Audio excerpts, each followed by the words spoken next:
Good evening, I'm Gene Edwards. Just 10 years ago, John Grisham lived here, a small-town Mississippi lawyer, a part-time legislator, new husband, new father. He wanted to be a writer. His first novel, A Time to Kill, took the better part of 3 years to write. He sold it by loading copies into the back end of his car and hitting the road. He next wrote The Firm, and on the first Sunday of 1990, an agent called to say the film rights had been sold for over $500,000. John Grisham's first 5 novels have sold more than 55 million copies.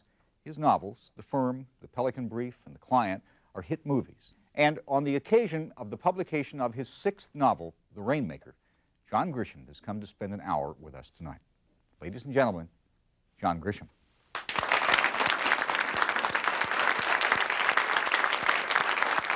There's no way to, what's been very frightening at times is there's no one to go to for advice, because you really can't find anybody who's been through anything, you know, similar to it.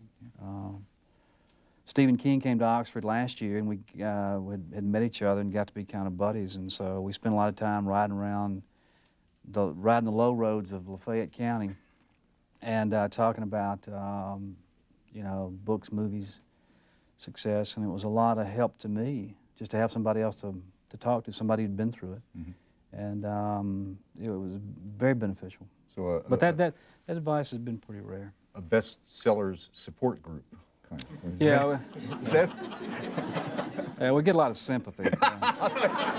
Well, we have a wonderful crowd of people here tonight. We've got 150 people or so who have come to ask you questions. They want to know all kinds of things, and I hope some of them have surprises for you. Do you have a surprise? What's your question? Go ahead. Good evening. In an interview with Bryant Gumbel, I believe it was right before the Pelican Brief came out, you stated that after A Time to Kill did not sell many copies, when you sat down to write The Firm, you set out to write a book that would sell. And I have always been fascinated by that statement, and my question is, how does a writer accomplish that? The Firm was a naked stab at commercial fiction. I had spent 3 years writing A Time to Kill, a book I hoped would get published. But right when I finished A Time to Kill, I went to the next book, which turned out to be The Firm. And I thought back then that A Time to Kill would have a limited appeal if it was ever published, because it's very Southern, it's very sort of emotional and maybe even controversial. I just didn't see it as a big seller if the book was ever in bookstores. At the time, I didn't have an agent. I didn't know if the book was ever going to get published. So and I'd spent 3 years writing it, and it had become a very much a secret hobby, a daily habit, something I did for a few minutes or an hour, maybe every day. And I said, look, if I'm going to do this, if I'm going to get up at 5 o'clock in the morning and go to the office and hide trying to write, I'm going to write something that's going to sell. I'd like to get paid for doing this.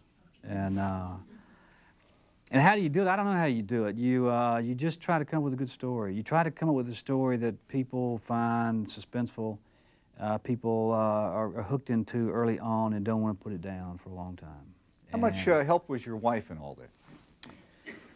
I think there were a couple of instances along the way where she was crucial, and had she not been there, I don't know what would have happened. For example? For example, when she read the first chapter of A Time to Kill, it was on legal pads. She didn't know I was writing it, and I was a nervous wreck when I gave it to her. And I said, I got something I want you to read. And I left the house while she read it. And when I came back, she said, this is pretty good. So I'd like to read some more. And I said, okay, I'll go write some more. That's all I had, you know. That was a big moment. And there was a really funny story we tell occasionally. Looking back, it's all a lot of fun.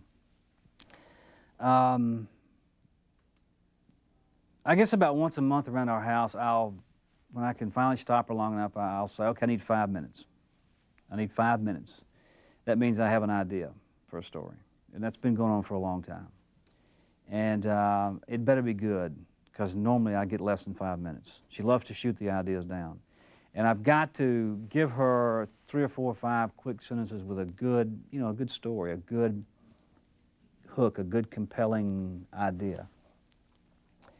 And as I was finishing A Time to Kill, as I typically do, I'm looking forward to the next book. I'm always anxious to start the next one for fear that I might not have one. You know, I think writers do that. But Time to Kill is almost through, and one day I said, look, I need 5 minutes, I have an idea. And so I gave her this idea of a young lawyer who goes to work for a law firm that's secretly owned by the mafia, and once you join the firm, you never leave, and he tries to get out. What do you think? And her reaction was amazing. She said,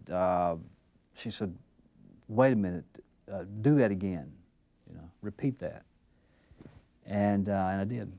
And she said, that is a big book. If you can get it written, that has a huge commercial appeal to it. And my reaction was, because we do this all the time, my reaction was, really? You think it'll work?